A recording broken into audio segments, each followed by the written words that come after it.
Good morning. इस lecture में हम बात कर रहे हैं समांतर माध्य यानी कि मीन कैलकुलेट करने की मेथड, कल्पित माध्य विधि या एज्यूम्ड मीन मेथड। इसके पहले हमने जो मेथड पढ़ी, प्रत्यक्ष विधि, डायरेक्ट मेथड, उस मेथड में मल्टीप्लिकेशन के बाद नंबर्स बड़े आते हैं और सॉल्यूशन थोड़ा सा और सॉल्व करने में थोड़ी सी कठिनाई होती है। जब हम इस मेथड का उपयोग करेंगे तो कैलकुलेशन थोड़ी सी अलग हो जाएगी। आइए हम देखते हैं कि कल्पित माध्य विधि यानी कि एज्यूम्ड मीन मेथड से मीन कैसे कैलकुलेट किया जाता है। सबसे पहले हम देखते हैं इसका फॉर्मूला क्या है। तो कल्पित माध्य विधि से या एज्यूम्ड मीन मेथड से मीन कैलकुलेट करने का फॉर्मूला है A plus sigma F I D I upon sigma F I. अब यहां पर हमारा प्रश्न यह है कि ए क्या है, इसमें एफ हमने पूर्व में पढ़ा है और डी क्या है। बस दो प्रश्न हमारे इसमें बनेंगे कि ए क्या है और डी क्या है। एक्स हमने पहले पढ़ रखा है, क्लास मार्क है, वर्ग चिन्ह है। हम इन दोनों को देखें कि कैसे हम कैलकुलेट करेंगे, ए को और डी को। उसके बाद हम इसका एक प्रश्न लेंगे और उसको सॉल्व करेंगे। तो देखिए, ए है वो कहलाता है एज्यूम्ड मीन, कल्पित माध्य। अब ये कल्पित माध्य या एज्यूम्ड मीन किस में से निकालना है आपको? जो एक्सआई आपने कैलकुलेट किया है, क्लास मार्क जो आपने कैलकुलेट किया है, उस क्लास मार्क का कोई एक वैल्यू एज्यूम आपको करना है। सामान्यतः हम बीच वाला कोई वैल्यू उसका एज्यूम करेंगे। तो एक एग्जांपल से मैं भी आपको दिखाऊंगा कि हम कैसे ए को कैलकुलेट करेंगे। वहां आप इस चीज को ध्यान रखिएगा। एक्सआई निकालना मैंने सिखाया है, उस एक्सआई से ही हम इस ए को निकाल लेंगे। ए आपने देख लिया। अब हमारे पास निकालना है आपको डी। तो डी कहलाता है डेविएशन यानी कि विचलन। अब इस डेविएशन और विचलन को आपको निकालना है। एक्सआई में से आप किसको माइनस करोगे? ए को। तो एक्सआई आपने ऑलरेडी पहले निकाला हुआ है, एज्यूम आपने कोई मीन कर लिया है, उस एक्सआई में से ए को माइनस कर दोगे तो आपको डेविएशन यानी कि विचलन मिल जाएगा। ठीक है। इसके बाद बारंबारता है एफ आई। तो फ्रीक्वेंसी भी हमने पूर्व के प्रश्न में निकाली है, ठीक उसी तरह से फ्रीक्वेंसी पर भी हम चर्चा करेंगे। आइए हम देखते हैं कि एक प्रश्न को इस मेथड से कैसे सॉल्व किया जाएगा। प्रश्न मैंने वही लिया है फिर से कि किसी भी अस्पताल में एक विशेष वर्ष में भर्ती रोगियों की आयु को यह टेबल दर्शाती है। आपको माध्य ज्ञात करना है, लेकिन यहां पर कौन सी विधि से करना है? कल्पित माध्य विधि से, एज्यूम्ड मीन मेथड से।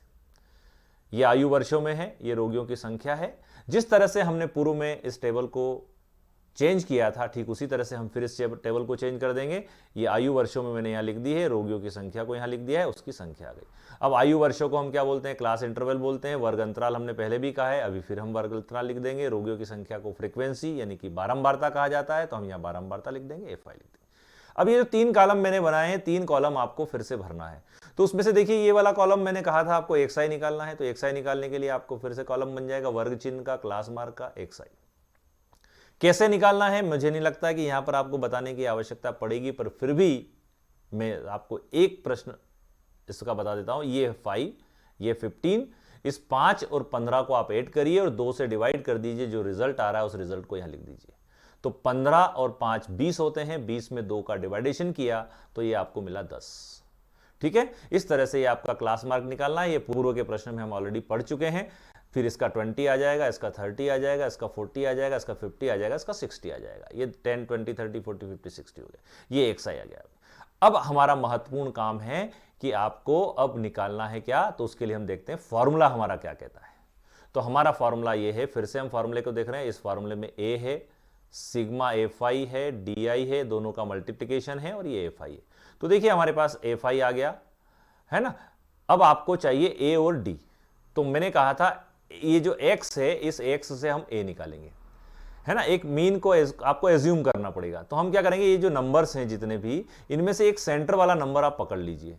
तो सेंटर वाला नंबर कैसे पकड़ेंगे? जैसे देखिए 1, 2, 3, 4, 5 और 6 हैं। ये 6 नंबर्स हैं। अब इनमें से बीच में आप लेने जाओगे तो बीच में आपको 2 नंबर्स मिलेंगे।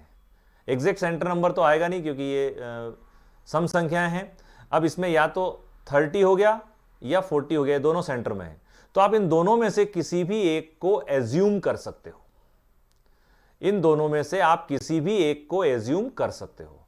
ठीक है, तो मैं इस प्रश्न में एज्यूम करता हूं 30 को एज ए। ठीक, ये देखिए मैंने 30 को एज्यूम्ड मीन बना दिया, ए बना दिया। आप चाहो तो 40 भी ले सकते हो, कोई दिक्कत वाली बात नहीं है। कोई भी एक वैल्यू आपको एज्यूम करनी है। सेंटर वाला मानने में आपकी कैलकुलेशन थोड़ी आसान हो जाती है। कैलकुलेशन आसान करने के लिए हम सेंटर वाला वैल्यू लेंगे, लेकिन इसमें सेंटर बनेगा नहीं क्योंकि ये 6 नंबर्स हैं आपके पास। 7 होते तो बीच वाला नंबर अपन मान लेते, लेकिन अब यहां 2 सेंटर में आ रहे हैं तो किसी भी एक को मान लीजिए। मैंने यहां पर 30 माना है, 30 मेरा हो गया ए। अब आप अगले कॉलम में देखिए कि डी कैसे निकाला जाता है, इसको गौर करिएगा। डी निकालने के लिए आपके पास है एक्सआई माइनस ए। इस एक्सआई में से ए को माइनस करना है। अब इस एक्सआई में से ए को माइनस करना है तो कैसे करेंगे? एक्सआई में से ए को माइनस, ये आपका एक्सआई है, ठीक है। तो ये एक्सआई में आप पहली वैल्यू को मान लीजिए। ये एक्सआई की पहली वैल्यू कितनी दिख रही है आपको? 10। अब इस एक्सआई 10 में से आपको ए माइनस करना है। सो व्हाट इज योर ए? ए आपका 30 है। तो इस एक्सआई में से 30 को माइनस कर दीजिए, तो ये हो गया 10 माइनस 30। कितना हो गया? 10 माइनस 30। अब ये 10 में से 30 गए तो कितने बचे? -20। तो ये जो डी आई बना ये कितना हो गया आपका? -20 हो गया। आ गया समझ में आपको निकालना? ऐसे आपको एक्सआई में से ए को माइनस करना है। एक और निकालता हूं मैं। ये दूसरा एक्सआई मेरा है 20।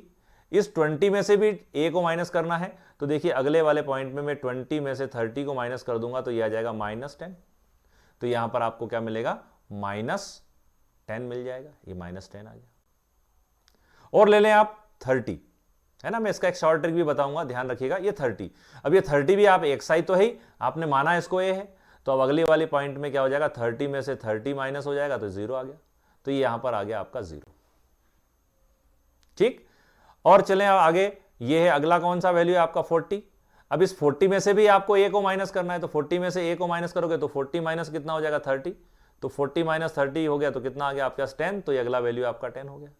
ठीक इसी तरह से आप लोगे तो 50 माइनस 30 20, और 60 माइनस 30 इज 30। ये वैल्यूज आपके पास आ गई। ये आपको निकालना है डी आई। ये डी आई निकालना सीखना है। जब एज्यूम्ड मीन मेथड का हम उपयोग करते हैं तो आपको डी आई निकालना सीखना है। अब डी आई निकालना सीखना है तो डी आई में भी एक छोटा सा कॉन्सेप्ट मैं आपको दे रहा हूं। ये आप डायरेक्ट भी लिख सकते हो। कैसे लिखोगे डायरेक्ट? आपने जिसको भी वैल्यू को एज्यूम किया है, जो एज्यूम्ड मीन माना है, वो तो डी आई आपका बन गया 0। अब यहां पर जो क्लास इंटरवल है ये 5 है और 10 है। इसके बीच में गैप कितने का है? 10 का गैप है। ये 15 है और ये 25 है, इसमें गैप कितने का? 10 का है। मतलब सब में 10-10 का गैप आ रहा है। तो यहां कुछ नहीं करना है। आपके पास ये जो वैल्यू जो भी 0 आ रही है, उस 0 के नीचे 10 20 30 40 लिख दीजिए, और ऊपर -10 -20 -30 -40 जितनी भी वैल्यू आ रही लिख दीजिए। 10-10 का डिफरेंस इनमें होना चाहिए। विदाउट कैलकुलेशन भी यू कैन राइट, आप इसको सीधा लिख सकते हो। तो ये आपका आसान काम हो जाएगा। अब ये आपने निकाल लिया डी। ये डी हमने हमारे पास फार्मूले में यहां है, लेकिन डी के साथ अब किसका वैल्यू आपको मल्टीप्लाई करना है? एफ का। तो अगला कॉलम में बना देता हूं, ये बन जाएगा आपका एफ आई डी आई। यहां तक आ रहा है ना समझ में आपको? बिल्कुल क्लियर, गुड। अब ये जो एफ आई डी आई बना है, इस एफ आई डी आई में एफ आई और डी आई का मल्टीप्लीकेशन कर दो। तो ये आपका एफ आई कितना हो रहा है? देखो यहां पर 6। इस 6 में इस -20 से मल्टीप्लाई करो तो कितना आएगा? -120। ये -120 आ गया। फिर आप आगे चले जाएं। ये कितना है आपके पास? 11। इस 11 में इस -10 का मल्टीप्लीकेशन करिए, -110। ये -110 आ गया। ये है आपके पास 21। इस 21 में किसका मल्टीप्लीकेशन करना? 0। तो रिजल्ट कितना आया? 0 आ गया। ठीक है। ये है 23। इस 23 में 10 का मल्टीप्लीकेशन करो तो 230 आ जाएगा। ये 14 में 20 का मल्टीप्लीकेशन करोगे तो 280 आ जाएगा। ये 5 है, 5 में 30 का मल्टीप्लीकेशन करो तो 150 आ जाएगा। ये सारे मल्टीप्लीकेशंस आपने यहां पर कर लिया। अब गलती क्या होती है यहां पर? आप इस चीज को ध्यान रखिएगा।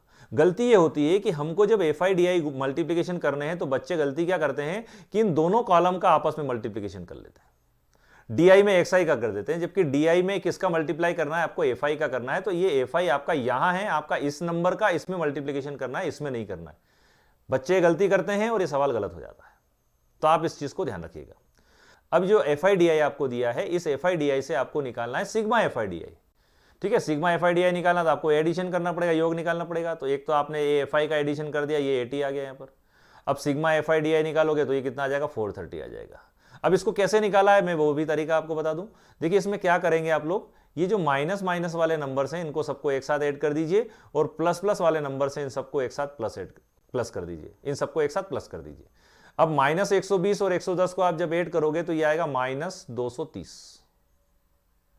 और जब आप इनको ऐड करोगे तो ये 0, ये 6 और ये 6, ये आ गया 660, और ये आ गया 230। अब ये 660 प्लस का है, 230 माइनस का है, 660 में से 230 माइनस कर दोगे तो ये आ जाएगा 430, ये 430 आ गया। ये आपकी टेबल बन गई। अब टेबल बन गई तो आपको कैलकुलेशन करने में कोई दिक्कत नहीं आएगी, इजीली आप कैलकुलेट कर सकते हो। अब हमारे पास फॉर्मूला क्या है, a plus sigma F I D I upon F I, value रख दीजिए। a कितना है आपके पास, 30,